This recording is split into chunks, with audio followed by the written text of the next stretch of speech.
Hey guys, we've got some exciting news. We're going on tour. We'll be heading to 7 cities throughout September and October.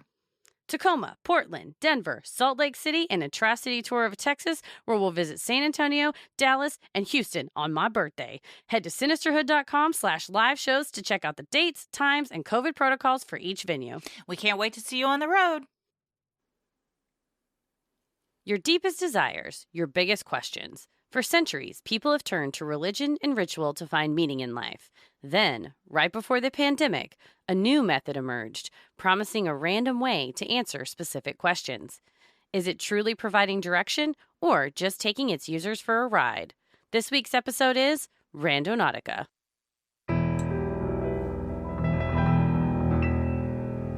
A bump in the night, your heart fills with dread. Probably a murderer who wants you dead. It could be a ghost, a demon, or worse. Perhaps you're the victim of a witch's curse. It's hopeless, you're doomed. You'd call a priest if you could. You'd rather just listen to who? Sinisterhood.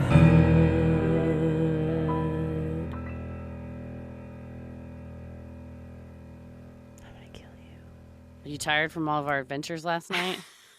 That sounded more seductive than I wanted it to, but I stand by it. I am mentally tired because I wanted so much more that we did not get. Yeah. But you know what? Well, that's life. But the true answer was the friendship we found along the way. That's because true, yes. There's nothing like a Sunday night to be like, hey, I'm coming over. Okay, I'll put on a bra and some shoes. All right, let's go. And then just getting in the car and rambling around, which is what we did. Randonautica. Rambling randos is what we did. We did 4, and they're all filmed. And Yes. we will be posting that on Patreon this week if you want to take a look at our shenanigans. And I'll tell you what, there certainly were some, particularly the last one. It was a wild time. I manifested that we would be standing in the dark screaming, and that's what happened. That so is it what worked. happened. It worked. Yes. I have all the footage on my laptop to edit together in a fun. I have to fix. I filmed for like a good 6 minutes of slow motion, so see if I can fix that. That happened. I think we should leave some in just for dramatic effect. Yeah, for sure. But it's very hilarious to me turn my head and be like, and you're like, it's like Ace Ventura style when he's going like, and now in reverse. It was fun though to spend time with you, and I can see why people would be drawn to this, whether it's with people or by themselves. Yeah, I did several Randonaut experiences on my own, and with mixed results. So I'll throw them in as we discuss because they're pertinent to different elements that this app creators purport to exist. So we'll pepper this one in with personal experiences. Yes, and I've gone down a Randonaut TikTok rabbit hole that is deep. Significant amounts of randonauting on TikTok. Yeah, some of them pretty creepy. And it was funny you said one of them, I found the one you were talking about with the young lady that was crying, and you said, well, if it's fake, then she's the best actress. I do think hers was real. I found another one that a person was like, oh my goodness, in the forest. And I was like, oh no, you have to work harder at that acting. Like, oh, if you want to make fake TikTok videos, that's fine. Like, yeah. I think it's that's entertaining still. Well, in the world we live in now, at this medium of YouTube, TikTok, a lot of like user generated stuff. That is the fun part, is that you're ostensibly making little short films, and so we can all express our creativity. But like, you should work a little, sell it, work a little on that. Yes, sell it. I will say, I found one that was obviously fake, but they sold it, and I nearly threw my phone across the room. It startled me so bad, and I was going to send it to you, but then I thought it might legit upset you, so I didn't. But it was, I can, if you want, I can find it again. Please. But it was a good one, also in the forest. Yeah. Well, that's where all the scary shit happens, is the forest. So we tried to go to the forest last night. It kept making us drive instead of getting out and walk. But maybe the app, because it supposedly is supposed to, give you what you need in life, it was keeping us away from harm. Maybe that's true. Yeah. Maybe there was things lurking for us in the forest we weren't meant to find. Something was lurking, and that's one reason I started screaming my head off. I'm still scarred. some screams. Oh, I haven't gotten over that.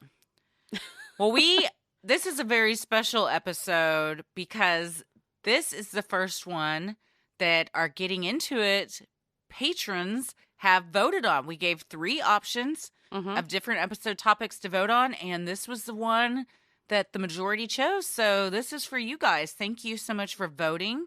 Yeah, and, you have spoken. Yeah, and we'd had some requests for this from a few listeners before too, which is one reason why we suggested it. So it's been a wild ride. Yeah, we bumped it to the top of the list because that's what y'all want to hear. So here it is. Yeah.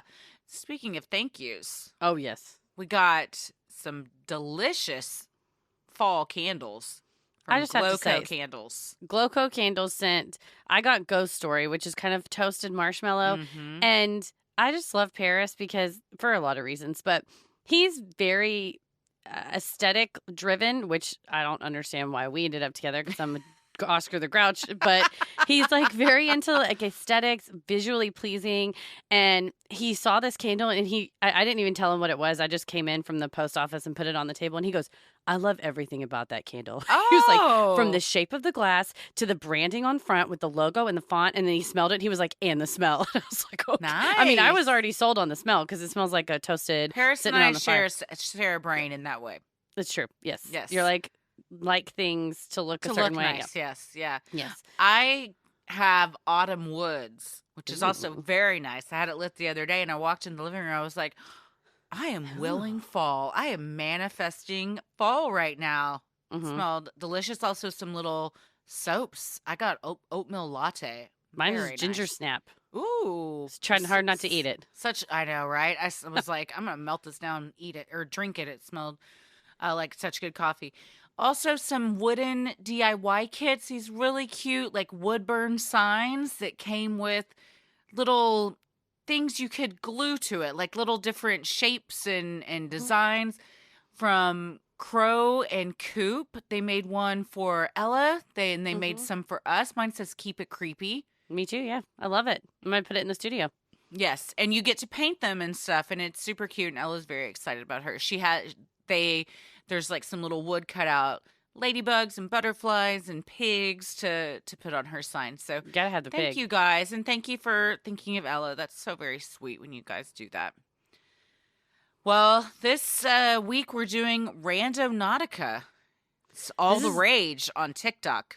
Oh, yeah, and it's an app that I think even a lot of people that don't use TikTok have heard of it. It's been in the news a little bit, and you may not connect the name to the news stories, so it'll be good to get some background when you kind of see a headline flash up or, a couple months ago when all this broke. Well, I'm Christy. I'm Heather. And let's get into it.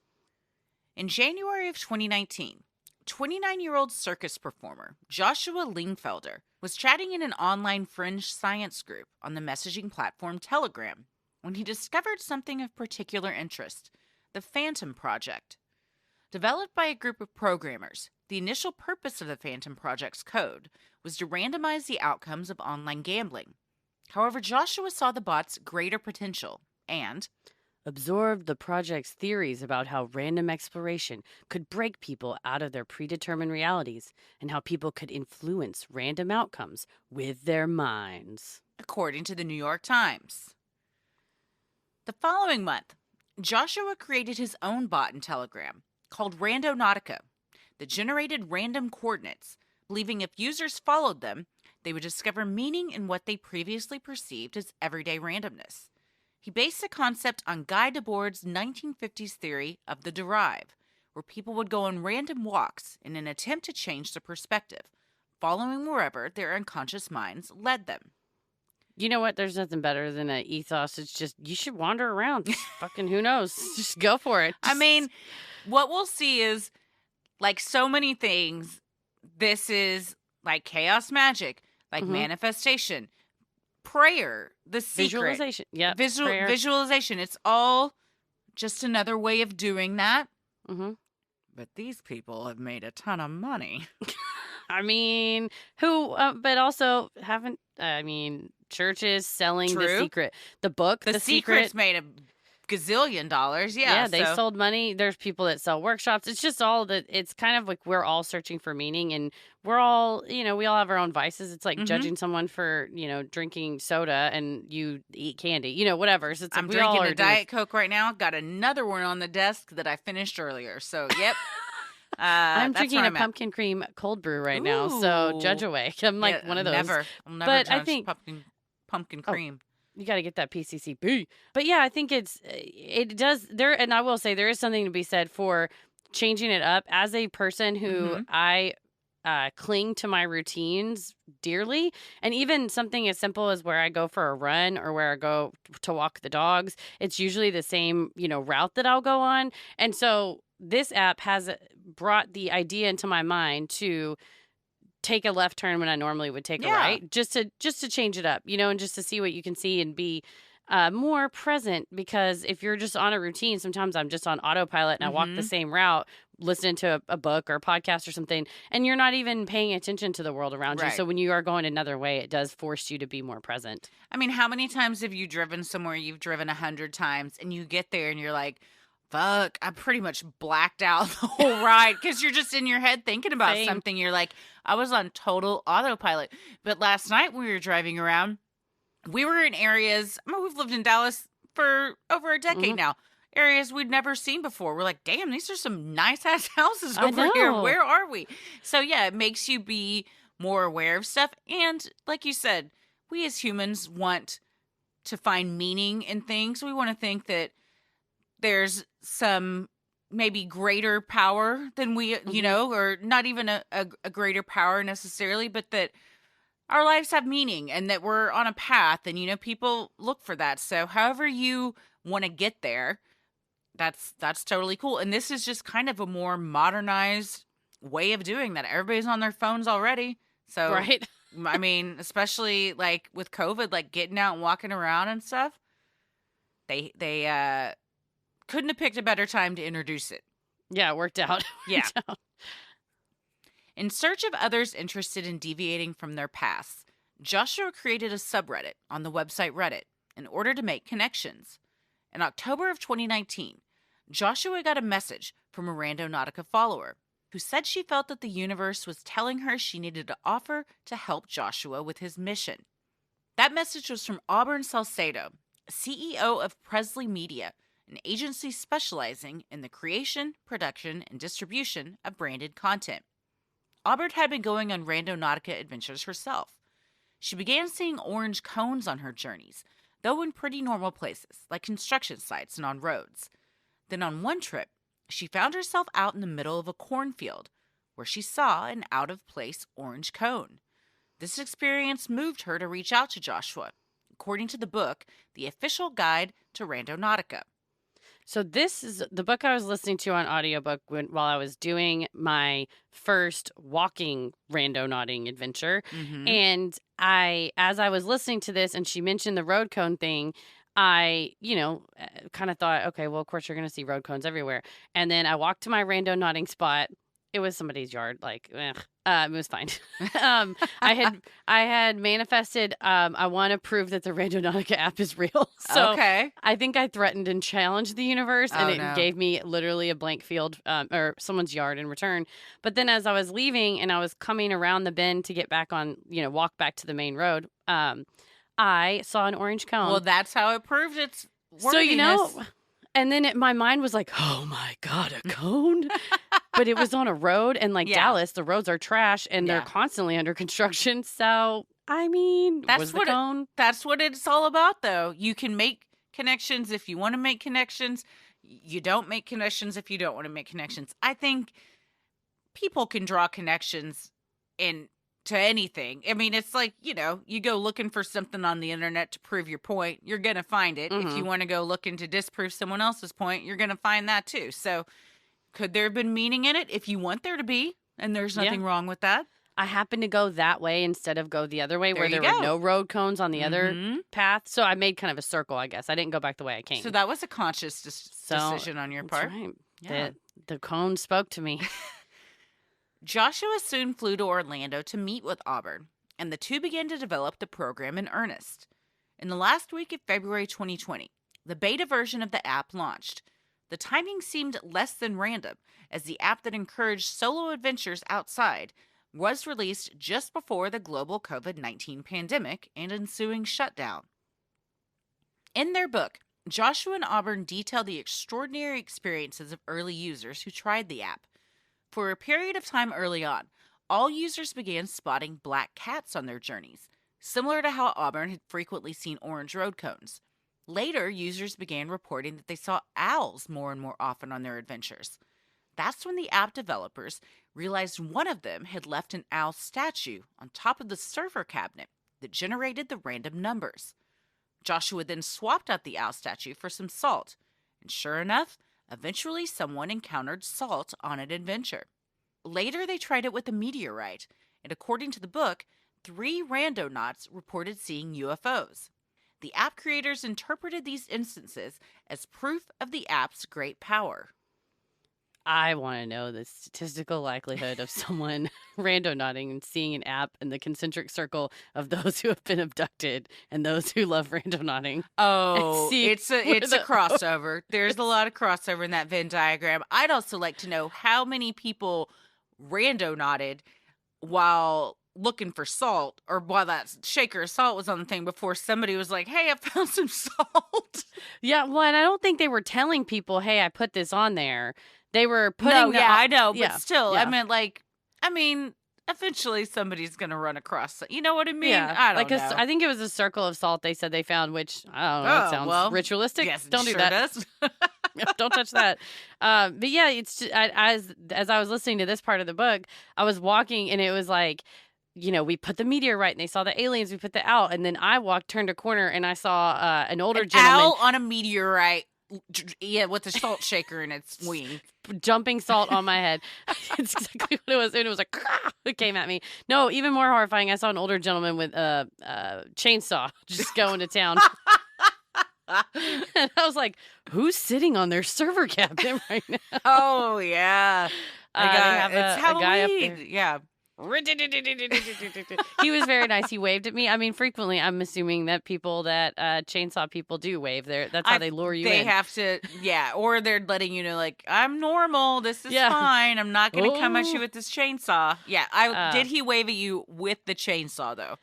He kind of lifted the wielding chainsaw. It over his head. Well, he lifted it chest high and kind of gave me a nod, like "Good evening, ma'am." Yeah, like this is. Don't worry. Yeah, it was a friendly nod of "Good evening, ma'am." But that did make me wonder what was sitting on top of the cabinet. Although this is the frequent times I found absolutely nothing. It sounds like they cleaned the cabinet off. I think there's nothing on it right now. I will say, in my TikTok rabbit hole, there's a lot of really interesting stuff. A lot of it's super creepy, especially because of the sound so many people use in the background. Mm-hmm. But it usually will say on there, like, intention was creepy. And then it takes them to this abandoned field with, like, this rundown barn. And people get real brave going into, like, abandoned just houses and stuff where I'm like, who do you you don't know what you're about to walk into.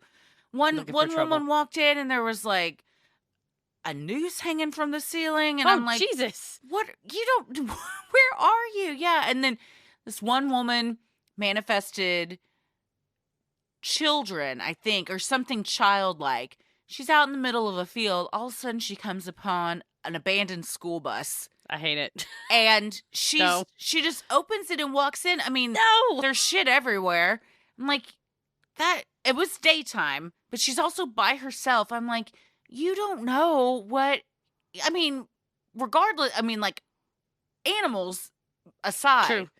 You don't know who, that might be someone's home and you're disturbing them, or the bottom's rusted out, you might just fall through and slice your leg open. I don't know. Last night, and granted it was dark, but we were like, we're not getting out of the car except for the last stop that I regret to this day. Deeply. And it was only yesterday. No, well, I think that's a good point because, well, when I was a kid, there was a wooded area behind the elementary school, and my mom was like, don't go back there. That's where the devil worshippers are.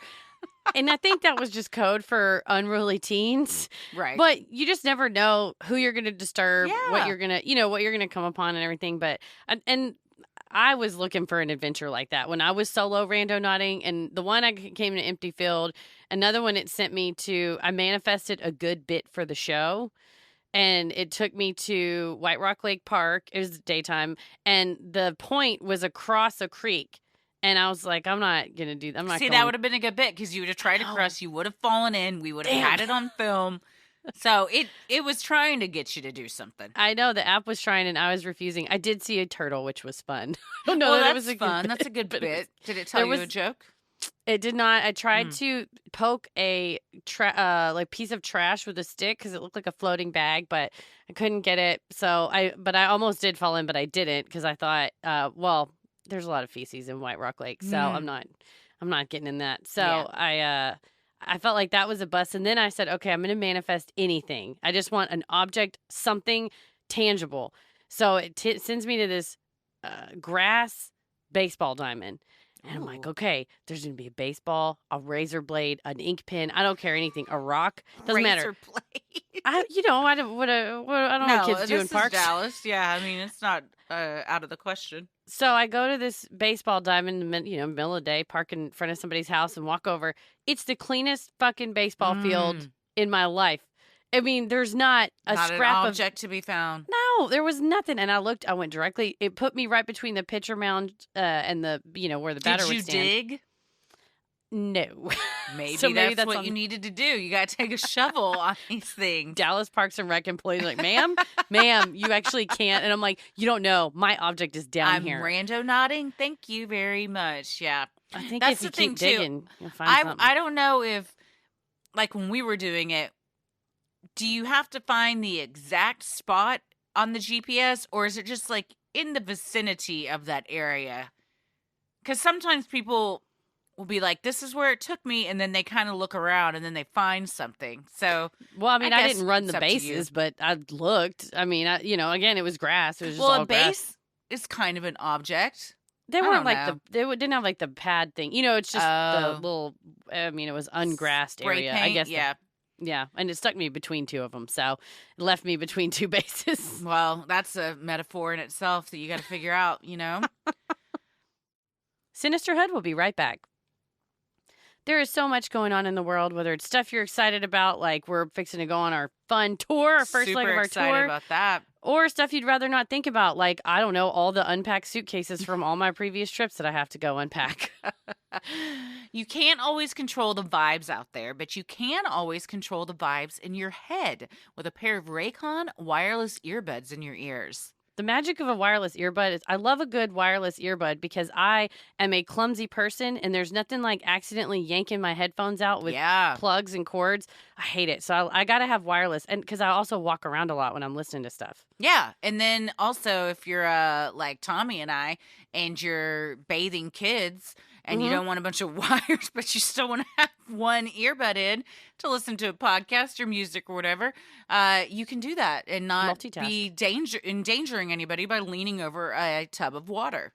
Well, whether you use them to pump up, wind down, work, or work out, Raycons are our go-to for on-the-go audio. And the new everyday earbuds look, feel, and sound better than ever with an improved rubber oil look and feel and optimized gel tips for the perfect in-ear fit.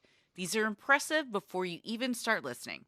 You get 3 new sound profiles to make sure everything you're listening to sounds its best with just the right amount of bass. Pure mode is for podcasts. I mean, come on, you're probably listening to us on your Raycons right now. Put up some bass on us. Yeah. That's what we need. That's right. That's all we Oh, yeah.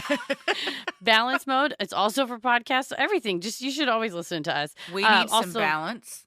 Exactly. Rock, a heavy rock metal. And then bass mode, the real bass mode, is for hip-hop, EDM, reggae, anything you like. There's a mode for it. There's also an all-new awareness mode for when you need to listen to your surroundings instead. Raycon offers 8 hours of playtime and a 32-hour battery life. There's also a built-in mic, and you can take all your calls on your earbud with the press of a button. Raycon start at half the price of other premium auto brands, but they sound just as good. And they come with a 45-day happiness guarantee. Right now, Sinisterhood listeners can get 15% off their Raycon order at buyraycon.com/sinister. That's BUYRAYCON.com/sinister to save 15% on Raycons. Buyraycon.com/sinister. Oh my gosh. How's your sleep? How was your sleep after you went camping in a van for a few days and then you got back to your Helix mattress? We went camping in a van. It was fine. We went to hotels even on either end of the trip. They were fine. All I wanted was to get back to my Helix mattress. And last night, after going on spooky randonauting adventures, I was able to get a sound night's sleep and it kept me from getting any nightmares, in fact, because it's so comfy cozy. Oh, it's so nice. My home base. And you can get one too. Helix Sleep has a quiz that takes just 2 minutes to complete, and it matches your body type and sleep preferences to the perfect mattress for you. Why would you buy a mattress made for anyone else? Everybody's unique, and Helix knows that, so they have several different mattress models to choose from.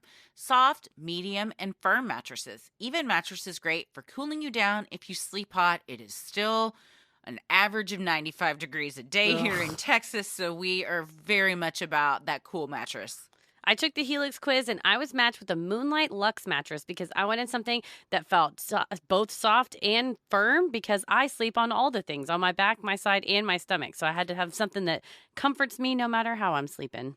I got the Helix Sunset Luxe because I like a super soft, pillowy feel, and I primarily sleep on my side. It's also great for couples because it reduces motion transfer.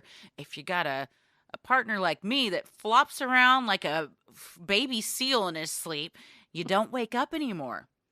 And if you're looking for a mattress, you take the quiz, you order the mattress you're matched to, and the mattress comes right to your door, shipped for free. You don't ever have to go to a mattress store again.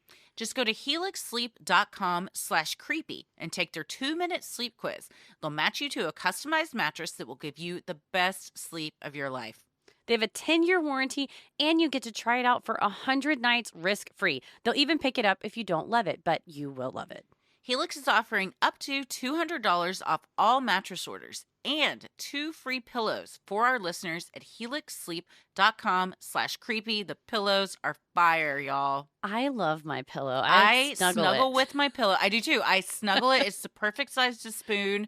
I can't sleep without hugging my Helix pillow. I'm a little nervous about traveling without my Helix pillow, but we'll see. I don't know. Might have to shove it into our new suitcases. We're gonna have to check bags to take the pillows with us. That's helixsleep.com/creepy for up to $200 off and 2 free pillows. Randonautica, a portmanteau of Rando and Nautica, is the world's first and only quantumly generated create-your-own-adventure app. According to the official website. After signing up for the app, you are walked through the process of Randonaut adventures. First, you choose whether to go toward anomalies or blind spots. For anomalies, you can choose attractors, voids, or power. Attractors are places with more activity, while voids are places with less activity. Pocket Tactics explains that attractors are areas deemed highly significant by the app, while voids have less quantum points, but what you may find there is often more meaningful to the intention you set. Choosing the power option generates either an attractor or a void, based on which one has the highest power. Power ranking is determined by how dense the area is compared to the number of quantum points, according to Touch Tap Play. I had to have this visualized for me. Dude, I'm still confused, and I've done it, and I've read it, and I've watched it, and I'm still confused. Well, I was reading a thing, and then they had photos next to it, and so the attractors is, I guess, because the generation software, the algorithm behind it that randomly generates these numbers. It's the casino numbers. I was like thinking of it as if, you're playing a slot machine or whatever.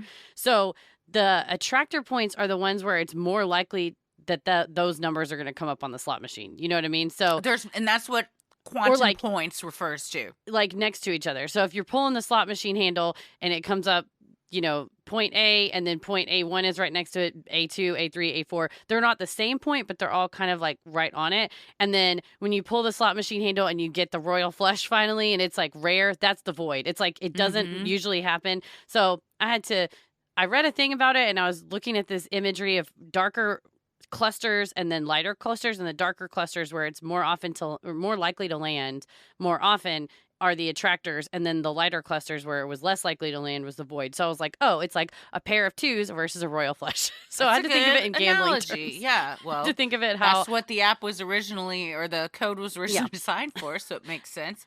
And the danger is for a gambler like me is I'm like, I'll just do another one. I'll just do another one. I'll do another one. You got to keep me out of a casino, dude. Like, I can't. Oh, yeah. It's dangerous. And yeah, it's kind of up to you which one you want to do based on how you're feeling and the intent or question you might be asking. We did all three and had pretty much the same results for all of them. But I've seen videos and YouTubes of the creator Joshua saying like, these are the ones that I prefer. I usually get better responses from this. So try them all out and see what works best for you. Under blind spots, you can choose either quantum or pseudo. Quantum locations are designed to be areas you may have never seen before and wouldn't normally see in your everyday life. Choosing a pseudo blind spot signals the random coordinate generator to select coordinates that are unrelated to anything else. These often send the user all over the place. I feel like we did a pseudo blind spot on our first one last night, even though we did not because we were all over the place. Driving in circles trying to find where the hell we were going. I am still a bit confused about the pseudo and quantum blind spots because is the pseudo assuming that even if you're focusing your intention, the numbers generated have nothing to do with your intention? As a gambler, I'm like, okay, if I take my money out and then push this button, it'll go this way when it's all just randomized. So I think it's similar to that. Like, I don't, you know what I mean? I don't know that there's an underlying... But all of it's randomized. Yeah. So I don't know if the pseudo is saying, we're taking the intent out of this. We're not factoring the intention in, and it's just totally random. I don't know. Here's my thing. I feel like a lot of big words are thrown around with this app, and the creators just spew out big fancy word salads that don't really make any sense and kind of confuse everyone. But the genius thing is, when everyone's confused, no one can argue with you because they don't even know what to argue about. You're describing words from Bentinho Massaro and the and Order of the Solar Temple. Tommy, I said, and this Gwen is Chamberlain very Laura. cult. I said, this is a very cult-like language that they use in describing everything. Like, you feel like if you get it, you're in the cool crowd and, like, you know things that others... Also, like, conspiracy theories. Like, you're smarter than people. You're I bet in the people... know. Randonauting enthusiasts listening are probably thinking we're a couple of idiots, which is fine. You think, what are you? Those fools don't get it. They're just not in the know, which is fine. And that's, I think, any collective that you're a part of, you always feel like outsiders are don't get it. They're not on the same level, whatever. I mean, I feel that way. Honestly, when someone's like, I think you should leave isn't very funny. I'm like, oh, well, what do you know about anything in the world? Yeah. So it's like, or like, I saw Bo Burnham's Inside, and I read an entire essay from a lady that said the Inside, the special by Bo Burnham, was just like, wasn't good. And I was like, okay, she's an idiot. Straight up idiot. So when you're part of like a, those type of, like we're those kind of people that like that show, or we're those, I'm this type of person that believes this. I think there is like a tribal mentality of, oh, well, you don't get it. You're an outsider. And when they're speaking to they're preaching to the choir, right? They're speaking to people that are already believing in this, kind of like Bentinho or Gwen Chamberlain or whoever, where you're predisposed to believe it. And I think you're that's already fine. on that wavelength. So you're it's like, oh yeah, quantum points, man.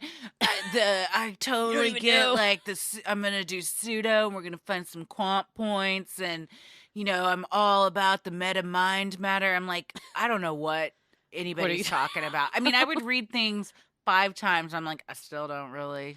Well, but as a person, I pull a tarot card to write about or to meditate on or whatever. There's no difference, right? So I think you can, we can not necessarily cast aspersions, but point out it's just as much nonsense. Like everything, the whole world's nonsense. Everything's nonsense. True. Come on now. Yeah, everything's nonsense. Everything's However you get your nonsense, you do you. Yeah, exactly. No matter how you slice it. After you've made your selections, you click Generate. You will then be charged between 5 and 20 OWL tokens, depending on your choices. The app then tells you to set your intentions and visualize what the outcome will be. Intentions can be things as broad as blue, object, or happiness, to more pointed questions, such as, will I find true love? In seconds, GPS coordinates to a location pop up on your screen. After clicking Start Journey, your phone's map app pops up and leads you off on your Randonautica adventure. So I used the word object on one of my adventures, my solo adventures, and it sent me to Sunnyvale, Texas. I set it as far as I could go without having to pay, because there's a couple of paywalls that you run into. And so I think it was 10 kilometers. And so it sent me to I appreciate that you're on European measuring. It made it be kilometers. I don't think No, I could you can change it to miles. I did read that after, because I was like, why were we doing everything kilometers when we could have changed it to miles? I was going some kilometers to Sunnyvale, Texas, and it sent me to a subdevelopment called Tanner's Creek. Shout out if you live in Tanner's Creek. Damn, those houses were nice. And I had chosen object, and it told me to go into someone's backyard. So obviously I didn't do that. But I parked in front of their house, and they had a pretty ornate landscaping design in front of their house that included, it was, maybe 5 feet wide and probably 7 to 10 feet deep and about maybe 5 feet tall. So it was kind of in the middle of a circle drive. There was this whole like planters and beautiful flowers and roses. And directly in the center was a yellow OFO bike, which that used to be this like pay to rent bike that were all around the town. And then I don't know why I said all around the town, like we're in an old 50s musical. There were bikes all around the town. But they used to be everywhere. And then I think they got banned by the city, and they got picked up because they were always ending up in the lake or dumpsters or whatever. And so in the middle of these people's, front yard, not display, but like front yard landscaping, there was this yellow bicycle. So again, I was like, oh, I found an object. But like, did I? Because my real journey was supposedly in this person's yard behind like an 8-foot tall wrought iron fence that I'm sorry, I'm not as dedicated to the show as I thought I was, because I did not scale the fence. As you shouldn't. And that is one of the tenets is don't trespass. However, people do all the time. And then they're shocked when people run it up to their car with a flashlight in the middle of the night, and they're like, get off my damn property. Yeah, it wanted us to trespass, or I don't even know if it would have been trespassing, but it wanted us to hop a fence into a field last night. Under a bridge, and we're like, nah, we ain't doing that. Not today. No. But yeah, so like, because my thing was vague of object, because I had done good bit for the show, I didn't find anything. Well, I found a turtle. And then I want to find something. And so I went to the baseball field and didn't find anything. So then I was like, okay, I want to find something. And then it sent me to this house with a bike in front of it. So like, is that an object? Did I find it? If you want it to be. I think if you want to draw a connection, you can. Yeah. If you don't, then you don't. That's kind of like with any of this manifestation stuff. Well, you can see things in whatever you want to see something in. I found my object. There you go. So the owl tokens are how you pay for things, and you're given like 150 to start, and then I think every day you're given another 30. Oh, okay. But at some point, if you want to do things like shorten the distance, because when the GPS pops up, you can like squish it down to where it's a smaller radius, or make it bigger to where, the numbers could go like for a few miles, or I don't know how many kilometers that is out. But at some point, if you want to do certain things, you have to pay. Or if you don't want to go in the water, which it kept freaking telling us to go in the lake. I'm like, y'all think we're about to get in White Rock Lake at 11 p.m.? I wouldn't get in that thing at 11 a.m. There's no way in hell I'm getting in that lake. Dysentery at any hour. If you don't want to go in the water and get past that paywall, then you have to pay. So you can do some stuff for free, but at some point, like with all apps, if you want to have a deeper experience, you're going to have to pony up some money. I guess owl tokens is because in the beginning, when it was the beta testing, so many people saw the owls. Yes, that's what they said after the people started seeing the owls on their journeys, that they made that into their logo. The token thing is just, I think you talked about this on a mixed bag one time about the psychology behind app games and in-app purchases and why things are tokenized versus it's like Dave and Buster Bucks, where you don't feel like you're spending as much money because it's like a separate currency. So I'm sure that's probably the impetus behind that, because you're like, oh, it's only 15 owl tokens. It's like tickets at the fair, coupons at the state fair. Oh, it's only 8 coupons. Well, that's really like $4 or whatever. Or actually, now I think the coupon's $1 this year. Switching it up on us. Dang. But they did say if you have 20 old coupons or $20. Yeah, I Damn. think they're saying coupons are $1 now, and they used to be. I think they used to be 50 cents. Of course, they were Mhm. probably cheaper than that before, but they did say if you have old coupons, you can use them. Yeah, We're you talking can about always. the Texas State Fair. I once saved. I used coupons from like 5 years back once. They'll take them. They do. We need to do a mini-sode on the Great State Fair coupon heist where people had gone in. They were supposed to be shredding the old coupons, but then they were stealing them. Oh, I didn't know about this. And there was there was a big scam, a big State Fair scam. We should also go to the State Fair and do some video content. I have season passes, so I do not, but I would like for us to go together at least once, and I will just buy tickets. anytime. Let's go. I'm in. I'm gonna get well if you do a mukbang of me eating a turkey leg. Put it on Patreon. Because it is a fucking sight. I would like just a soundbite of you going mukbang. Well, Joshua described the app to the New York Times, calling it A multimedia storytelling platform. He went on to say he wasn't surprised by the app's popularity. I kind of figured it was inevitable because basically what it is like a machine that creates memes and legends, and it kind of virally propagates on its own. Whatever the fuck that means. That's what I'm talking about. Like this language, you're like, what? Let me read that again. Like memes on memes on and memes. Legends? What do you mean legends? Do you mean a legend like Zelda? Yeah, or do you mean a legend like a compass? Like I don't know what the hell he's talking about. It's just Legends of the Hidden Temple. Such a good Legendary. show. I am legend. Now I'm just free associating, baby. Yeah, I mean, and that's what it is. He may be a nice man. And he lives in Texas. I think he may live in Dallas. He's going to find us. What did I say last time? I ain't listening. No, He ain't listening. he's probably not. But the videos, I felt like he couldn't even explain some things to me. So I don't know how I'm supposed to understand it. Well, I appreciate that he partnered with a person who's, all about marketing, branding, content. It would behoove him to possibly partner with someone who could, do a little bit of media coaching based on some of the interviews. Yeah. They do have more of a team now on the website. They've got probably like 10 people that work there. So maybe they're kind of going that direction to make it growing. Make it more understandable. While the experiences are intended to be fun, mindful, and thought-provoking, the developers have established 9 tenets for Randonauts to aid in their adventures, which include venture mindfully, paying attention, practicing safety, and situational awareness. High vibes intent, be luminous in thought, and strive to radiate a positive mindset. And bring a trash bag. Be respectful of the environment and always leave the place you traveled to better than what it was before.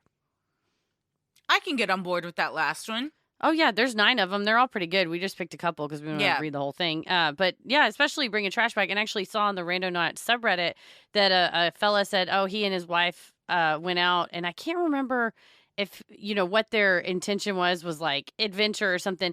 And they got to a parking lot that was covered in garbage. Yeah. And he's like, we should have brought a trash bag. So we're going to go home, get a trash bag, come back and clean this parking lot up. So, I mean, it inspires this sense of community. And actually, I noticed that as I was walking back from my adventure, that there had been stuff like dumped in a creek area that driving by, would never have seen that. But then I was on foot and was able to look over and be like, oh, crap. Like people dump a lot of stuff down. I mean, I'm not going to go down in a creek and pick up like a car engine, but I could though. I just want to throw it out there. I could if I wanted to, but I was busy, so I was on a timeline.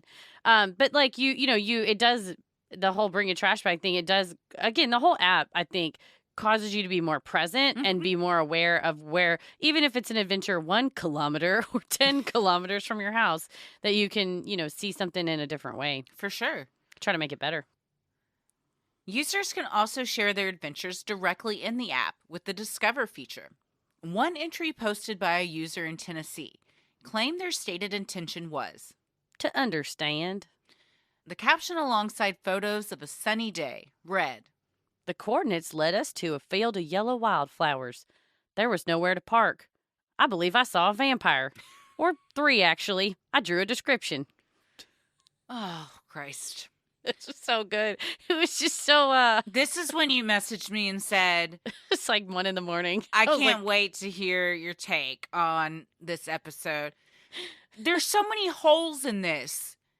How are you going to see a vampire in the middle of the day first? The picture of the vampire is so good, too. It makes me think of the leprechaun that went viral where they're like, there's a Yes. leprechaun in that tree. That's one of my man. favorites to this day. God. So And how good. did you know they were vampires? I told you, the photos show the daytime. So, yeah. Vampires aren't out in the day, and they were in their car. Not the vampires, the alleged vampires, the randonauts. If you don't mind, I have it pulled up. The rest of it says, it was a good half a miles away for the destination, and the same when I was leaving, but this time it was an older aged person, an old vampire, I suppose. And around that, some half a mile away, it looked like a fire in the distance. But I didn't catch it in time to show the smoke rising. And then they included a drawing of Can the you vampire. screen share? Yeah, let me show it to you. Hold on. Here's the drawing. Share screen. Here we go. Start sharing. It says, What? vampire or black-eyed child. The girlfriend riding the passenger looked normal, but had slightly dark eyes. Maybe she'd had a rough night. This is just, it looks like a Picasso drawing of a head. Frankly, With- it's art. I'm printing this out and putting it in the studio. It's not bad. They got blonde hair, so rude. And then like squiggly lines under their eyes, which I guess this person assumed makes them a vampire, because that's the only thing about this drawing that you'd think, what is that? Everything else looks normal. Yeah. So perhaps they just had on makeup, or they were just tired. I just Wow. like that it was the first. It was like, I saw a goddamn vampire today. That's You're their first. Their first reaction is, it's a vampire. I saw a dang vampire One on of them my way. Tennessee vampires. One of them daytime Tennessee vampires. You know what? And it says they were driving a Ford sports car. You know vampires like Ford, American made. Hell yeah. It's like, come on. Oh, I love it. I love it. We'll have to share that image. Yes. Yeah, that'll definitely be going up on the Instagram for this one. Well, other users found something even more frightening than a vampire. On the night of June 9th, 2020, 62-year-old landlord Michael Lee Dudley got into a fight with his tenants, 35-year-old Jessica Lewis and 27-year-old Austin Winter, after the two struggled to pay the $1,500 for the room in his house they were staying in. The argument escalated to violence, with neighbors hearing a male voice say, Please don't do this. Just let me leave. followed by gunshots. After killing Austin and Jessica, Dudley dismembered them and placed their remains into plastic bags. He then put some of the bags into black suitcases, according to People magazine. Next, he cleaned and repainted the spare bedroom that Austin and Jessica had been renting, according to court documents. That same day, he rented out the room to a new tenant. 10 days later, on June 19, 2020, a group of teens opened the Randonautica app. They set their intention on the word Travel. and headed towards the provided coordinates. They arrived at the 1100 block of Alki Avenue Southwest, near Duwamish Head in West Seattle. There on the beach below, they spotted a black suitcase and filmed themselves approaching it. The captions on the video read, Randonauts sent us to this part of the beach, and we found this black suitcase. As one of the teens climbed down towards the suitcase, the caption said, We were joking that maybe the suitcase would have money. The teen holding the camera then says through nervous laughter, It stinks, y'all. as one of the teens unzips the suitcase, a large black plastic bag can be seen inside. It did not contain money, but rather the remains of Austin and Jessica. The end of the video shows a member of their group on the phone with the police. So I believe this video in its entirety has been taken down, as it should. I saw a clip of it, which is them showing up at this beach, walking down, the rocks to get to where the suitcase is and unzipping it. And it looks kind of like a mushy, thick black trash bag Mm-hmm. in an average sized suitcase. Mm-hmm. And I don't know that I would have been brave enough to unzip it, but No, especially if it smelled like that. Mhm. I don't think I would have either. And then I'm assuming that they opened the bag further to know what it was to call the police. I think they just called the police without tearing it open. Oh, they didn't look? I think based on the smell and the Squishiness? texture. Yeah, the texture of it. I think they just called the police. Well, that's probably for their own mental health. That's best. When police arrived, they confirmed the suitcase contained human remains. According to police, another bag of remains was found floating in the water nearby. After an investigation, Michael Lee Dudley was arrested on August 19, 2020. He was charged with 2 counts of second-degree murder for killing Jessica Lewis and Austin Winter. At a bail reduction hearing in March of 2021, Jessica's aunt addressed the court, describing how Dudley bestowed so much pain and sorrow to my family, and that he was responsible for scarring and forever hurting everyone who knew and loved Jessica and Austin. The bail reduction request was denied, and Dudley remains in jail awaiting trial. Jessica's aunt also added in her statement that the medical examiners concluded that more than one person had helped or assisted the disposal of my niece and her boyfriend. To date, nobody else has been charged except Mike Dudley. The teen who posted the video later expressed how disturbing the whole incident had been for him, writing, "The moment I got back home, I broke down. I still can't sleep." In another comment, he called it traumatic, saying, "It changed my life." That's a life-changing moment for sure. Yeah, I mean, you have that. They're not the ones that killed Austin and Jessica, and it's actually, it's a good thing that the family got closure. Yeah. They were able to make an arrest. They were able to take this dangerous person off the streets. But as, you ask yourself, why did it have to be me? Yeah. I'm glad that there was some, closure for this family that obviously was really hurting, but that's something you're going to think about and probably have nightmares about and really have to process for a long time. Yeah. My question is, did he set that suitcase just where it was? Because it's kind of on just like in the middle of some rocks. I think it washed up. And so I'm assuming I guess it was laying down. It was laid down and it had washed up on. That's like they had to climb down from the kind of pier area down, so it had washed up. That makes sense. Yeah. So he must have thrown the suitcase into the water. Maybe there was another one that opened and that bag floated out. But yeah, horrific person to be able to do that, to shoot somebody over rent.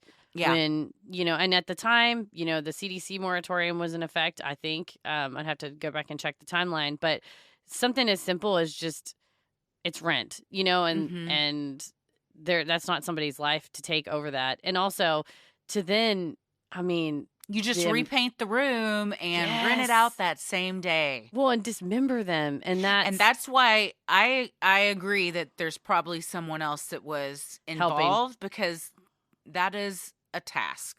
Yeah. To down to the size that could be disposed of in the size suitcase it was. It wasn't that big. Yeah. Yeah. So I hope that the investigation's ongoing, and if somebody did help him, they get caught as well. Yeah. Well, not everyone was so upset by the video depicting Jessica and Austin's remains in the suitcase. In the official Randonautica book, the app creators refer to the unfortunate incident of the suitcase and accuse the media of trying to sensationalize Randonautica as a nefarious app because of the video. The creators are quick to point out that Pokemon Go users have also found human remains, and that finding a dead body is at least 1 in 100 million for the Randonauts, clearly an anomaly. And they note that interest in and mystery of the app skyrocketed as a result of the video. App creator Joshua Lingfelder echoed this sentiment when he was quoted in the New York Times saying, "It's not the best press, but I'm not really that upset about it because it's kind of cool. I kind of wish it was me who found it." This is where I turned a corner on how I felt about Joshua. The book. So obviously we'd all heard this story of Austin and Jessica, their remains being found. And I realized that as I was listening to the book, doesn't say their name, doesn't mention anything about the deal. It was this sort of blip was this like suitcase. It was really unfortunate. Anyway, it really got a lot of good press for us, though. Yeah, It pretty was- insensitive. It was a page and a half, I think, when I looked at the Kindle version. Of course, I was listening to it. But as I was walking and listening to this part and I heard it, it really did make me stop and rewind it. And I thought, surely that dismissive bit, surely you wouldn't write about the loss of two people's lives in a dismissive way like that.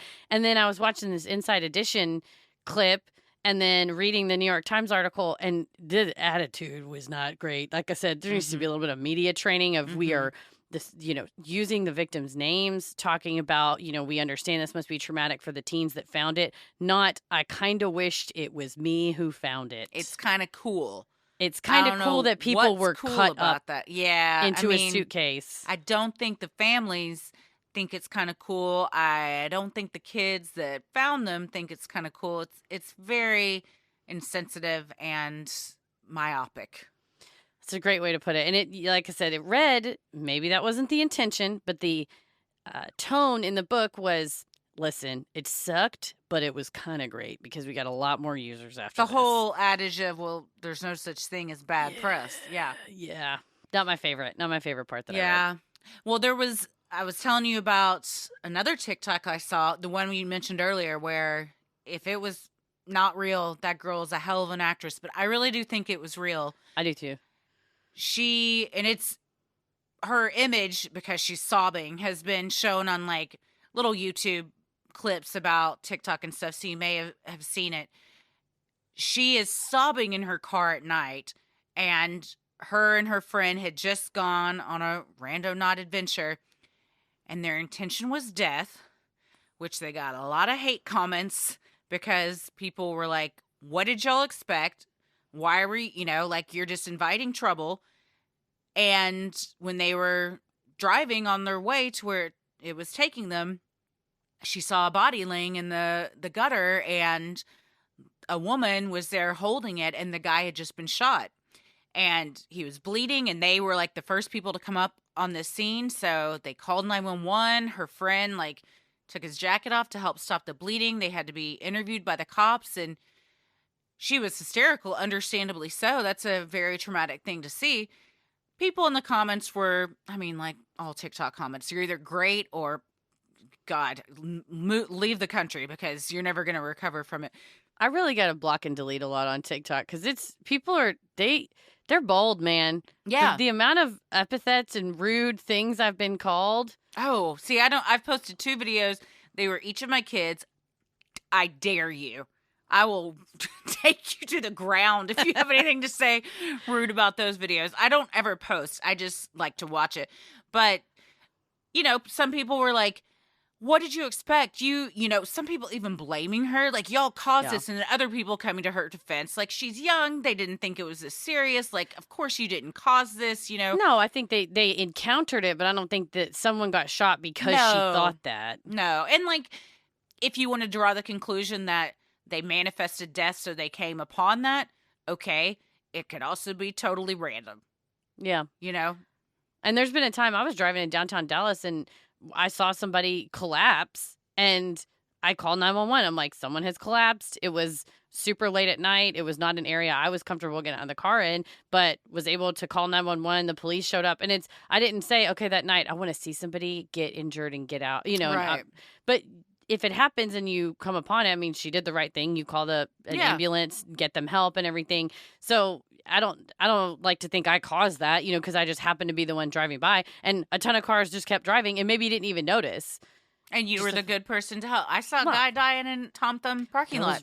Very and I helped traumatic. administer CPR and called 911. Yeah, it was very traumatic. So, yeah, there's, like I said, if you want to draw a correlation between the intent you set and the things you come upon, you can. But there's nothing wrong with saying it's just completely random and it's just for fun. Yeah. It's, and like you were saying, some of the comments where I rebuke the negative energy in this video. I ran across so many videos where I guess that's a thing. If you're on that algorithm, which now I am, people, if these like negative vibe or spooky or like paranormal videos come up, people will just like repeat that I guess it's kind of like if you were doing a paranormal investigation and you're like, I don't want any of the negative energy to follow me. I just never thought people would take it to the extreme of like you're just watching a video and you still feel like that can like attack you. Get the bad interesting. vibes. Yeah. Or attach onto you. Joshua believes that by focusing on one's intent, the human mind has the capability of affecting the numbers chosen for the coordinates. He calls this theory mind-machine interaction, or MMI. While science does not support this theory, Joshua is not discouraged, instead citing the work of famed parapsychologist Dean Radin, as well as a 1998 experiment conducted by the Princeton Engineering Anomalies Research, or PAIR. The study, which was published in the Journal of Scientific Exploration, a publication that focuses on the paranormal, supports the belief that people can control random number generators with their mind, according to Joshua. Those involved in the study, however, stated that their findings were weak and more research needed to be conducted. Meanwhile, physicist Daniel J. Rogers told the New York Times that the MMI theory is completely absurd. There's no quantum physics here. This is just people using big science words to sound magical. There's no actual science here. I stan Daniel J. Rogers because this pretty much summed up how I feel about this. As far as this is just people using big science words to sound magical, in my opinion. I also do believe that there can be some power in manifestation, and the energy you put out is the energy you get back in. So, you can absolutely use this app to do that. Part of me feels like these people are taking advantage of their users somehow, and I can't really pinpoint why I feel that way, but I get a bit of that feeling. My only concern is that coming from the world of gambling or using the, I guess, like aspects of online gambling, which I thought about this yesterday when we were doing it, is so when you push a button on the app and it's going to generate the coordinates, these things pop up with the little flying bird that says, I guess it's an owl, a flying owl that says, manifest your intention, visualize what you're going to see, and it makes you wait. And that's also shown to create anticipation and excitement versus if you clicked generate coordinates, it's instantaneous, right? Like it's an app. And so, or, the programming is just going to pop out a random number. Well, you add these extra screens in that literally, like if you're going on a website and you click like, if you get a pop-up that says, oh, click to get a discount, and you click it, whatever you're going to get's what you're going to get. Well, it does an animation of a wheel, like Wheel of Fortune spinning, where you get more excited, and then you're more likely to use this like 15% discount that they're literally going to just give you for signing up for their email list anyway. It's like that on this app, that instead of just popping out a coordinate, there's a little bit of there's a little bit of theater to it, a little bit of psychological manipulation to it. And, if a person sells an app or, has an app, they're not stupid, right? Like they're going to do their research and see what is more effective on users' minds. And it's just like with, Facebook, Instagram, whatever, the idea of notifications, like things that get you, that draws you in. It's similar to that it's going to draw you in further versus just being like, here's your coordinate. That feeling of gratification. Yeah. Yeah. It's more that the anticipation is a bigger payoff when it does show you where you're going. I think psychological manipulation is what I was trying to pinpoint. That's the thing I feel like is different here than with a tarot card, for example. That it's a pack of cards that you're going to, look at and, you divine whatever you want to divine for it, or a Bible, or, philosophy book, or, whatever you're going to use to get your answers from. Or just mentally manifest having an intent in your mind and then, with not using the app. Yeah. And it creates, okay, well, I have to, or not, I have to, but I want to. It's like I said, I know myself and my personality, and I'm a gambler. And that's why I have my envelope system, which I got from my dad's friend, where if you go to the casino, you have an empty envelope and one with cash in it, and you put your winnings in the empty one, and you only spend the cash that you brought. And that way it keeps you from like losing your ass. I mean, you still may lose your ass, but the idea is that it's, it's divvies it up so that you're not losing as much. But I know my personality that there are times that I'm like, okay, I have to leave this casino because I'm about to open up the other envelope. Like I have no self-control. And so I felt as a gambling, I don't ever go to the casino, but if I do, I am more likely to participate in gambling behaviors. And as a person that's I have ADHD, right? I look for dopamine hits. And so I'm addicted. I have an addictive personality. So this app, I did one and then I was like, okay, it was a bust or whatever. But the next one. Yeah. But the next one. But the next one. I think that's a lot of people. And it's this dopamine. And I was like, oh, I'm straight up falling for it. I mean, I know. And then at some point you run out of OWL tokens and you still haven't got that dopamine. So then you pony up $3.99 to keep going or whatever it is. To get my OWL tokens, exactly. And so I did realize as I was using it, I was like, oh, I'm a target audience for this right here. I'm like, and ready. I think also because it's such a big TikTok thing and people in Reddit, you want to post these videos of yourself finding cool stuff. You are going to look for those connections more and possibly even put yourself in riskier situations because you want to be a part of that community. You want to get those likes. You want to get those views. You want to get those follows. Yeah. So, I mean, something like this where like that's a component that doesn't exist with like tarot cards totally changes the game for me. The performative aspect of it. Yes. Yeah. The app's creators concede that not everyone believes that Randonautica is the answer to life's existential problems, serving up whatever its users conjure in their minds. In their book, the creators note that skeptics may believe the seemingly magical incidents of the app are nothing more than a result of the Bader-Meinhof phenomenon. The phenomenon, also known as frequency illusion, is when your awareness of something increases. This leads you to believe it's actually happening more, even if that's not the case, according to Healthline. Other skeptics believe Randonautica's online community perpetuates confirmation bias among its users. They think they'll find a black cat or an orange traffic cone or an owl, and so they do.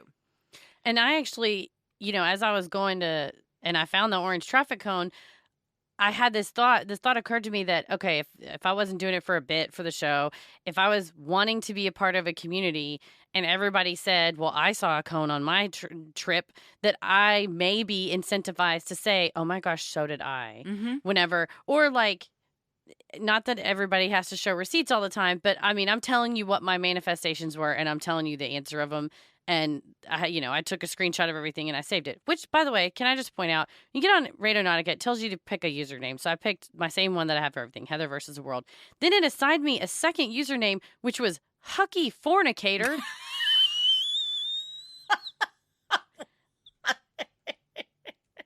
I was like, what? What? I don't even know what Hucky means. No, why is that of all the names? I don't know. That was good. They thought. I don't know. Hucky says a large object or a stick. That's a big old piece of Hucky. That's on Urban Dictionary. So I guess I'm a stick fucker is what they're calling you. A big stick fucker. I'm a big old stick fucker, I guess. Yeah. So I don't know. I looked, but it let me type my own name in, so I typed it in, and then it assigned me the name of Hucky Fornicator. That's wild. I was a little offended. It didn't give me an assigned name. I don't know. I think I don't even remember what it was. I think it was just my name. Yeah. Or it was probably Christy or GTFO. I don't remember. But yeah. But anyway, so all that to say, Hucky Fornicator could be out there saying, if you find the school bus, then you could in theory retroactively say, well, I wanted something childlike and then I found a school bus, or I could have said, oh, it sent me to this tree that had acorns on it. And my manifestation was nutty, Yeah. I wonder if that confirmation bias is either, yes, it does send you to, or it does tend, your mind is predisposed to look for certain things or to also look for things that other people have said they've seen. But then on the flip side, I'm also just skeptical and I'm like, okay, or cynical. I'm like, they could just be lying. Sure. Yeah, absolutely. And like to the point of like, you're just seeing things that have always been there. You just see them different. That's the whole Bader-Meinhof thing. It's like if you all of a sudden decide, I want to buy a purple car because nobody has purple cars and I want to stand out, then all of a sudden you start noticing purple cars everywhere you go. It's not like everybody went out and bought a bunch of purple cars. there's always been the same amount of purple cars. You're just seeing them more now because your brain has decided that that's important.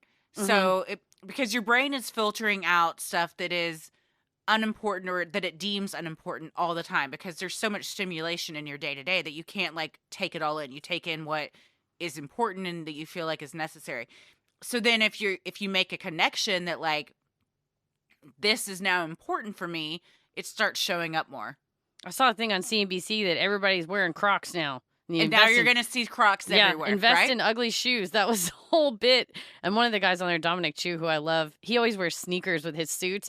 And someone's like, oh, ugly shoes like you, Dominic. And he was like, I don't wear Crocs, okay? But now I know friends that have Crocs. I had a whole conversation about Crocs with my friend Elise last night. But that's a thing that people wear now is Crocs. And I did not know that. Crocs makes like, I don't know hers if I would have call platform them cute shoes, but they do make like ballet slippers kind of, but they're still the Croc material. Yeah, so they make like nicer shoes than just the ones that look like grated cheese, like Swiss cheese with the like holes Swiss in them. cheese shoes. Yeah.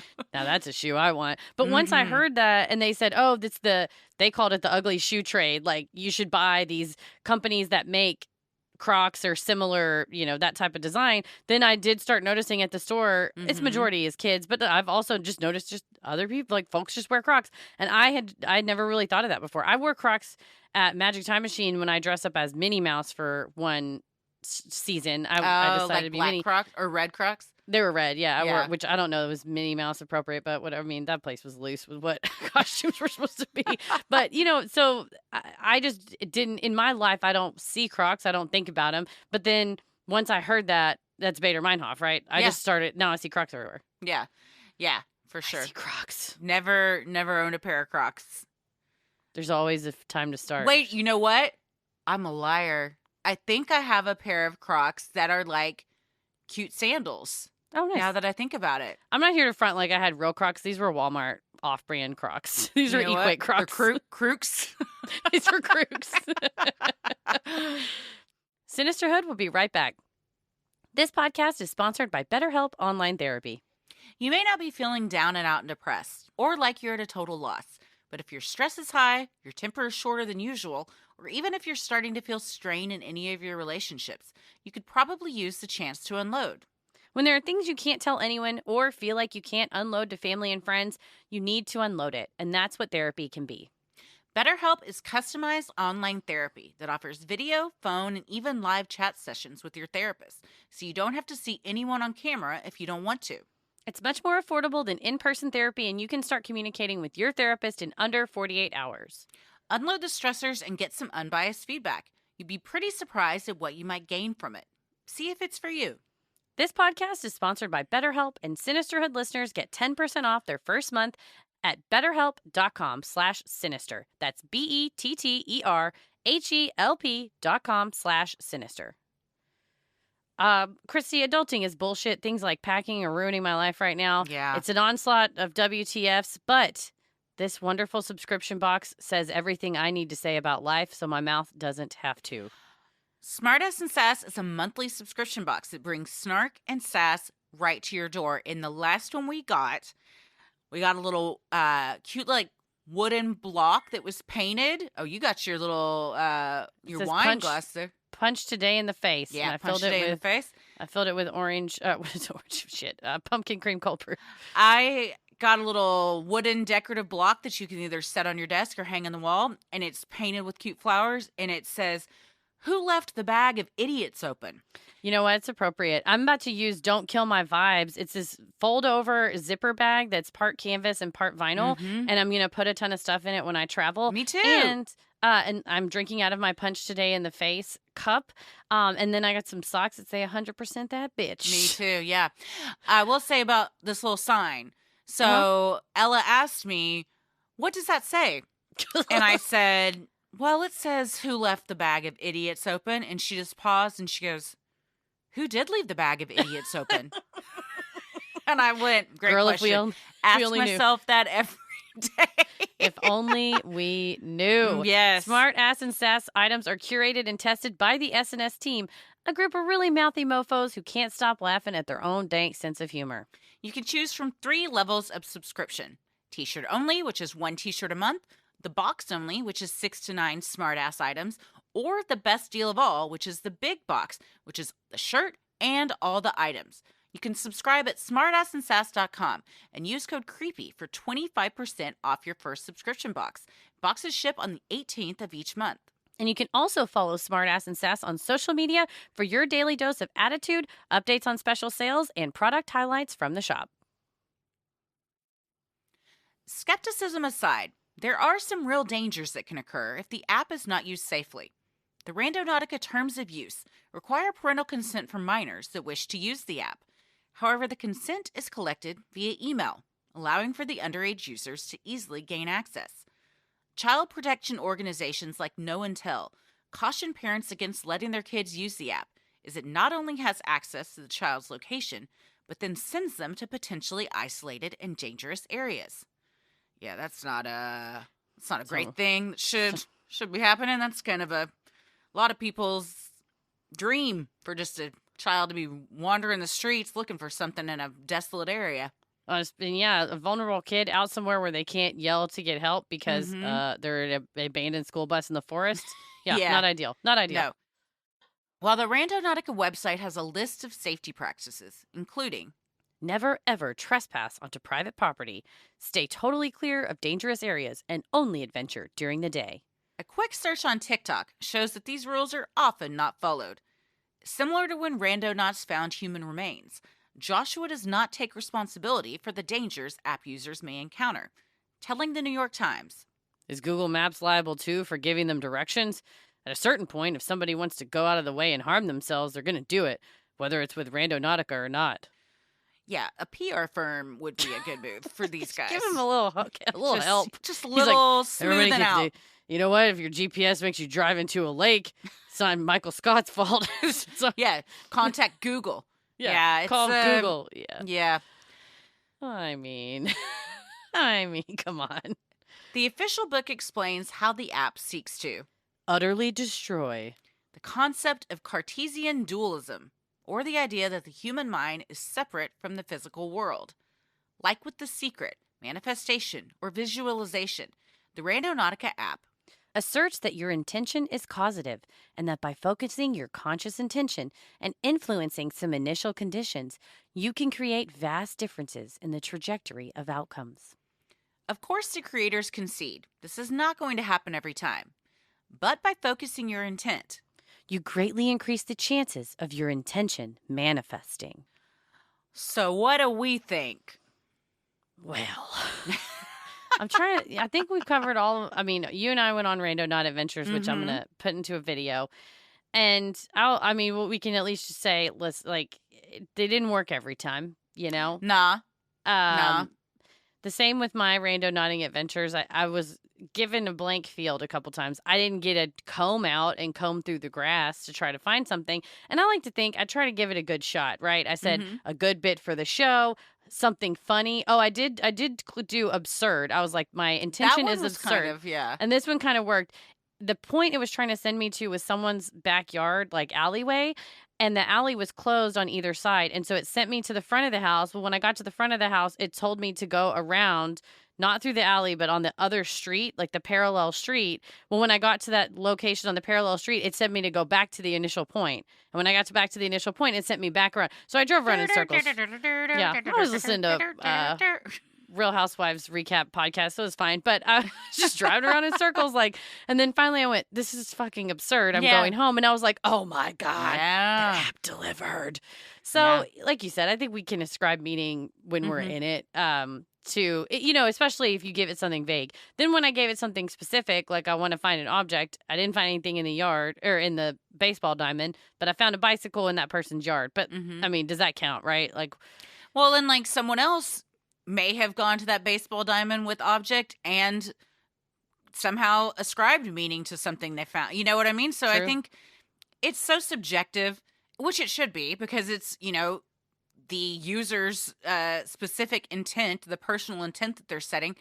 But like we said, I think people want to find meaning and think that there is meaning in things, and so you draw conclusions or similarities to things that maybe could be a stretch or a reach.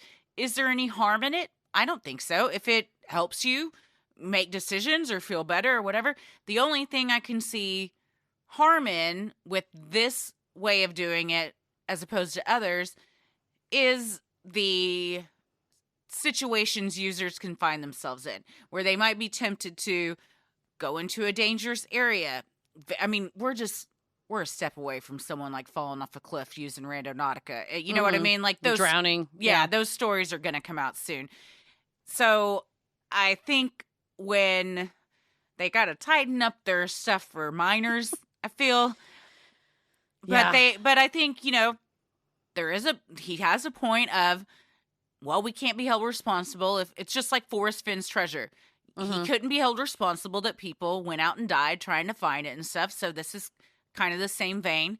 I would just caution people that use this to use common sense and not do things that are unsafe or that they don't feel comfortable with just because they want a cool video to post and for a lot of people to like and comment on it. Yeah, and I mean, you're right as far as, liability, and their terms of service is page after page after page after page of like, please understand, please be aware of your surroundings, play safely. You agree that your use of the services is at your own risk and that you will not use the services to violate any law, regulation, event policies, instructions as outlined in the terms. You will not encourage others to do so. So they have thorough... They've covered their ass. Long, of what they can and can't, what it says, do not harass other people. You're in the real world. Don't violate the legal rights of others, including property rights, aka don't trespass. Don't engage in nuisance. Don't damage anything. And it says you release Randonautica employees, agents, directors, and officers from all claims, demands, damages, actual and consequential. Never waive consequential damages of every kind, nature, known and unknown, suspected, unsuspected. So they're really trying to be like, if somebody falls off a cliff playing this game, well, did they read the terms of service? Because they agreed to them, and it said that they released us from all claims and damages, so they can't sue us because they released it while playing this game. And would that hold up in a court of law? I mean, I think so, especially with all the pop-ups that, it comes up and it says you're going into water. Yeah, and it will pop up and say, like, just a reminder, be aware of your situations. And I think I read that they're doing another update soon that it's going to increase those pop-ups even more. Well, and also I think here's the paradox, the liability prevention colliding with randomness paradox, that if the app was truly random, it would put you in the middle of the Grand Canyon or in the middle of the ocean or whatever.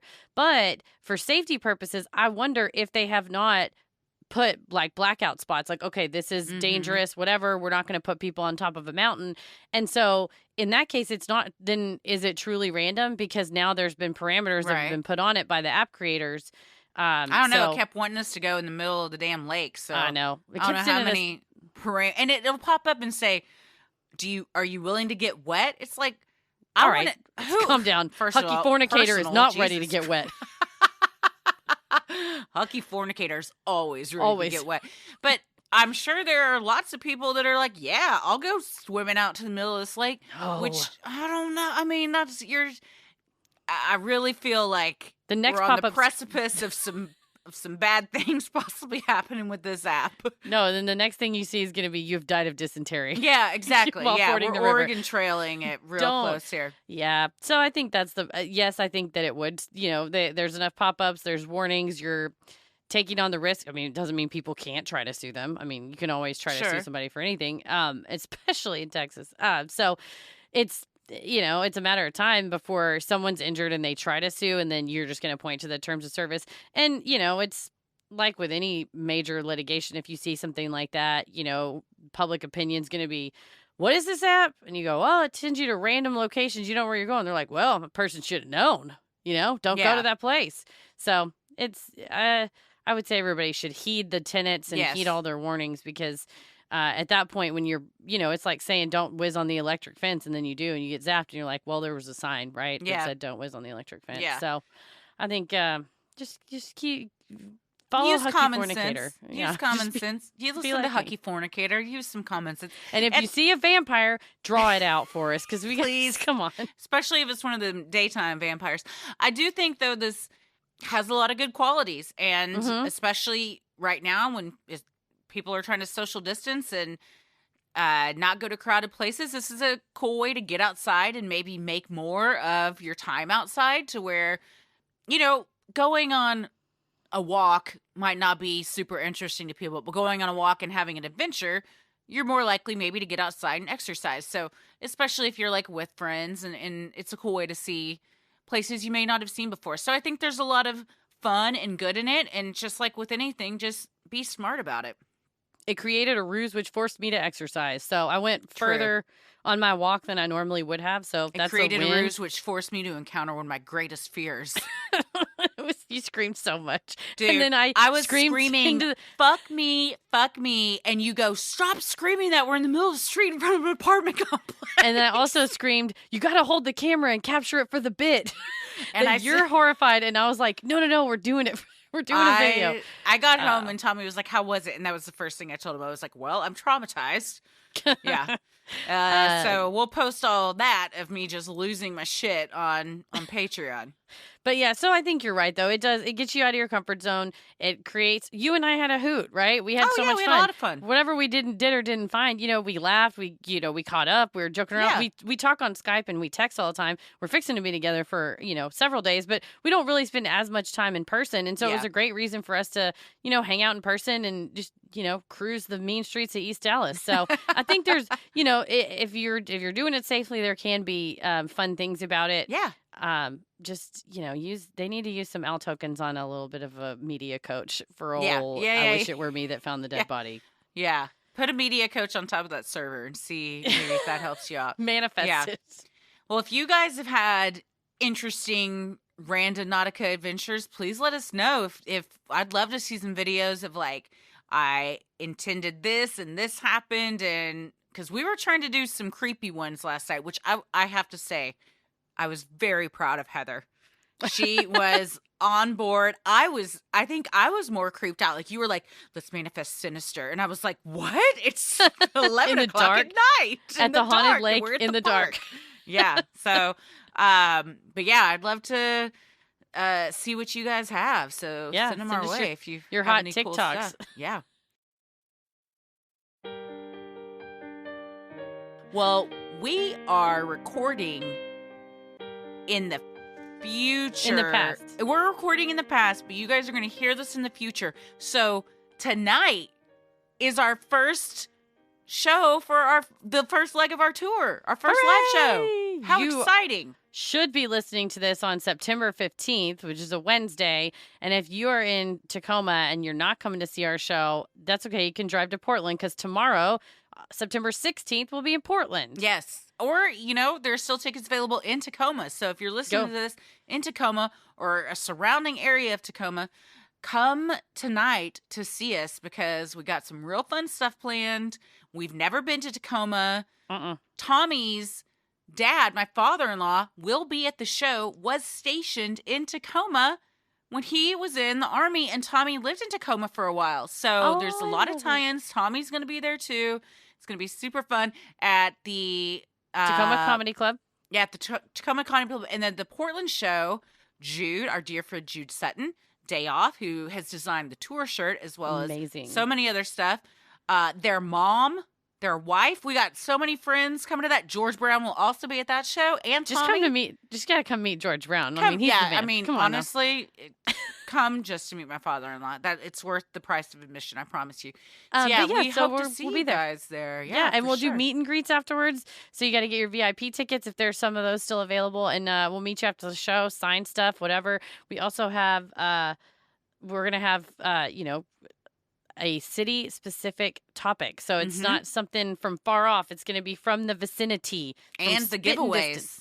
Giveaways. We have giveaways on social media, but I think it'll probably be over by the time you hear this because we're going to pick them early in the day. If you entered and you win tonight, I'm speaking in the future, congrats. Yes. Future congratulations. Congratulations. I just put the two winning objects in my suitcase. So they're coming from the studio directly to you via my suitcase. So that's the kind of operation you're working with here. And people are like, you guys gonna have tour shirts? I'm like, no, because I don't have suitcase room and I don't know how shirts are made.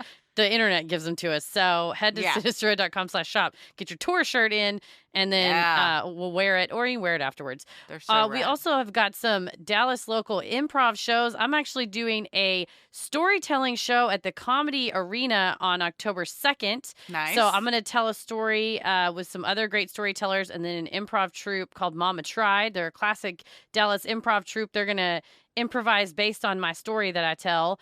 And then on October 8th, I'm going to do, like Christy did previously, I'm going to be a guest performer in Hot Dish, which is the rotating cast at Dallas Comedy Club in Deep Ellum. So that's October 8th. It's a Friday. And then before that, most importantly, September 24th, Christy and I. Wait. Oh, yeah. Gosh, you're right. September. Before that, more pressingly, because the tickets are going to sell out. Go to sinisterhood.com/live shows. Scroll to the bottom. I put all the improv and stuff shows at the bottom with the links. Get you tickets. September 24th, Christy and I are improvising together again. It has been together again. We're doing it at Dallas Comedy Club with Hot Dish. We're going to be with David Allison, Jade Smith, Emily Gee, Kimberly Ailu. It's a all-star cast. There's also a ton of other great performers, and we're going to do some make-em-ups together. It's been a hot minute. Super fun. It has been. Yeah, this will be our first improv show together in 2 years. Yeah, more than 2020? March. No, not quite 2 years. Yeah, year and a half. Almost, yeah. Mm-hmm. So sinisterhood.com/live shows, tour tickets at the top, improv shows at the bottom. Yeah. Well, we love providing Sinisterhood to you at no cost. So if you like what you hear, consider supporting the show by donating to our Patreon. We're a small operation, creating the show for you by researching, writing, recording, and producing it ourselves. Any amount is sincerely appreciated and helps offset the cost of making and hosting the show. As a thank you, you'll also get some sweet perks like ad-free episodes, a Sinisterhood sticker, membership to our exclusive Patreon Facebook group for those enrolling the airwaves and getting into it tiers, a special shout-out on the show, a monthly bonus minisode, and patron-exclusive video and audio content, including a Randonautica video adventure. We're also doing the topic that the Getting Into It tier selected. So that is another perk, and we're doing live versions of our Patreon bonus content for the Getting Into It tier, and we do monthly Q&As. So it's a lot of bonus content going on the Patreon. Yeah, we just posted a new minisode yesterday, which is that's right. all about cold case playing cards, which was fascinating. Very interesting subject. You also now have the fun perk of access to our Discord server, where you can connect with other fans in real time and discuss the latest in true crime, share personal ghost stories, or just post adorable pictures of your pets. We'll also be hopping on occasionally and hosting monthly Q&As, where you can ask us all your burning questions. For our patrons not in the U.S., you now have the option to pay in pounds or euros, saving you the cost of the conversion fee. Annual memberships for all tiers are also now available. Those that select this option will be rewarded with a free month of membership. For more details on all of this and specific member tiers, visit Sinisterhood.com and click Patreon on the top banner. And make sure you stick around after our sign-offs to hear your shout-out. Well, we talked about earlier how Jude from Day Off designed the most amazing tour shirt. We are in love with it. We could not love it more. And we also have all kinds of great stuff like our Let's Get Into It shirt. We have the tank top that was featured on the BuzzFeed listicle. Yeah. And now is the time for you to head over to Sinisterhood.com and click shop in the top banner to get mugs, totes, clothes for your kiddos, because now through October, we are donating all proceeds from sales of our merch to the Center for Reproductive Rights. They are the policy and legal initiative that is helping to ensure access to reproductive care for women across the U.S. Specifically, right now they're working on SB 8 in Texas. So they're doing a lot of good. They've pretty much been either lead counsel or amicus on every major constitutional reproductive rights decision since 1973, since Roe versus Wade. So Center for Reproductive Rights, they're going to be receiving the proceeds of all of our merch. So head to Sinisterhood.com, click on shop in the top banner. The best thing you can do to help us grow is like, review, and subscribe on Apple Podcasts or wherever you listen to your podcasts. And please tell a friend who you think would like us to check us out. It means so much to us and really helps podcasts like us get more exposure. You can follow us on Instagram and Twitter at SinisterhoodPod and like us on Facebook at Sinisterhood. Christy, where are you at on what is your obscene Randonautica username? I don't remember. Didn't get an obscene one, and quite frankly, I'm offended. But my Twitter is Christy or GTFO, and Instagram is Christy M. Wallace. Heather? Well, y'all know I'm Hucky Fornicator on Randonautica. I'm going to change my username to I Huck the change Fornicator. everything. Across the Gmail, board. everything. Across the board. Across the board. My username to log into my gastroenterologist portal. If you want to follow me on Twitter, it's They're like, MCK. that's what's wrong, ma'am. They're like, ooh, that's why your you got a insides are hook all- up there. She's hooked it up. She's gotten hooked. Twitter is MCK versus the world. Instagram is Heather versus the world. As always, the devil rules the airwaves. Keep it creepy.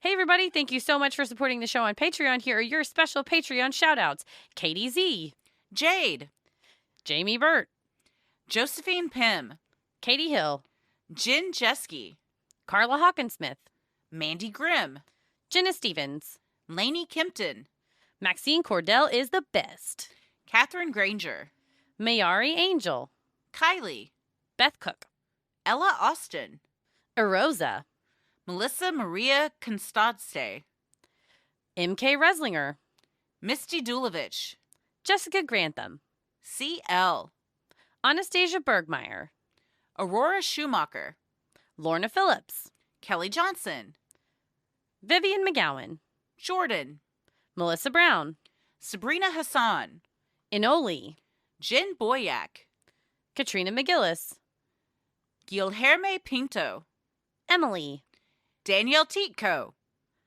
Elena Herod, Kimberly Hacker, Jamie Topper, Rachel Harris, Caroline, Courtney Miller, Simone Batten, Jessica Daniels, Emily Campbell, Tiffany Whitney, Emily Kirkpatrick, Melanie Mascaro, Shanna Hans, Jessica Grinnell, Eve Trombley, Lacey Radford, Julie Kay, Hillary Fout, Brianna Crafton, Molly Parrish, Bridget Heaney, Danielle Dahlberg, Jordan Yarberry, Sean Steve, Melissa Bayou, Jennifer Janis, Sarah Ortkeese, Meredith Ortiz, Jessica Garrison, Aricia Boyshuk, Katie Vroom, Lisa Schult, Cheyenne Slocum, Christine Kilborn, Cheryl Lyon, Amber Pinner, Megan Mahali, Varen, Erna Christine Elias Dotier, Jenna Feeney, Molly Uffelman, Allie Skates, Danielle Carr, Madeline C., Rachel Hall, Spencer Woolard, Lindsay Bystrom, Christine Black, Shay, Brianna Healy, Marley Meadows, Jen, Lauren Kennedy, Sarah, Dominique Brock, Madison, JP Martinez, Lucero Gutierrez, Darling Sprout, Cynthia Schwink, Laura Walker, Alyssa Homan, Christy Tellep, Brandy Matthews, Megan Tarter, Haley Snare. Jennifer. Thank you guys so much for supporting the show. We hope we got all your names right. We couldn't do this without you. We sincerely appreciate it. We hope we see so many of you on tour. Stay safe, stay healthy, and keep it creepy. Sinisterhood.